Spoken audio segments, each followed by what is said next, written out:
trust. This is a perfect example of how antitrust often ends up causing the same problem that it claims to be like solving. So if you think about sort of the trust aspect that Graham was talking about how these smaller developers, they might have a great idea, they might have an innovation, these are all good things, but what they don't have is trust.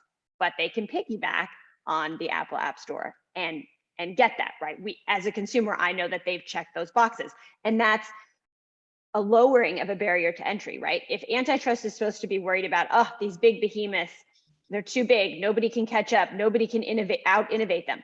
Well, this is the exact, like, you're causing that problem with this antitrust action, right? Like, you're making sure that they can't scale up and kind of piggyback off Apple's trust, and that they figured that stuff out. And as a consumer, I know, okay, Apple's checked them out, so I can attach the trust I have with Apple to this new small startup guy.